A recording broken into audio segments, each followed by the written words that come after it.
Following up on a shooting that we brought you last week, now Cobra Arcade and 3 other bars nearby are taking action to make sure violence like last week's shooting doesn't happen again. KGUN 9's Andrew Christensen tells us about their new system.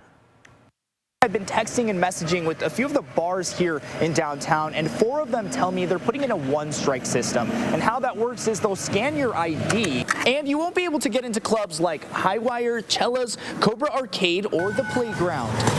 The last thing I want is for those types of customers and clients that are causing problems to come over here. The one-strike rule would ban you from the 4 bars for fighting, harassment, disrespecting staff, drugs, or having a weapon. I'd much rather lose 10 customers a month that are causing problems. Owner Luis Mejia says Cella's started the one-strike rule this past weekend and didn't see any fights. There have been weekends throughout the time that we've been open that we've had 2 fights. The owner of Highwire, John Harden, says in the 10 years they've been open, they've seen an increase in aggression this past year. Makes it feel unsafe for people. Each of the 4 bars, he says, has the same scanner. To try to deter the troublemakers. Cella's, Highwire, and Cobra Arcade all hired Bradley Dickey's security company, Paratus Group. He says they were involved in detaining the shooter. We are here to put that gap in between making everybody in the club feel safe versus outside the club.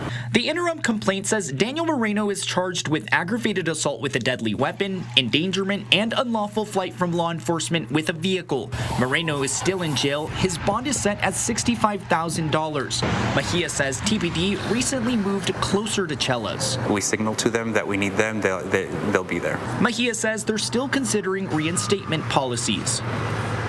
All right, let's bring in Andrew Christensen now. Now, Andrew, last week you also interviewed 2 other businesses downtown who said that they're seeing situations happening with guns. Yeah, some really scary situations, Heidi. I was talking to the Kava Den, and their owner tells me that they actually heard of a recent shooting. They heard those gunshots. They were even ducking down. So she shared some video, and I was actually seeing in the video about how everyone was like ducking down, and just a really scary situation overall. And they've been open for 2 years, and they've actually heard of 4 shootings in those 2 years. That is very scary. And it's really not just shootings. It's really just any gun violence overall in downtown, right? Yeah, so I was talking to the owner of La Macaron, and she was telling me about how she heard a firearm go off right by her business. So that was really scary for her. She says it is a rare situation, but she still feels safe downtown. All right, Andrew, thank you so much for following this story and bringing us the very latest details.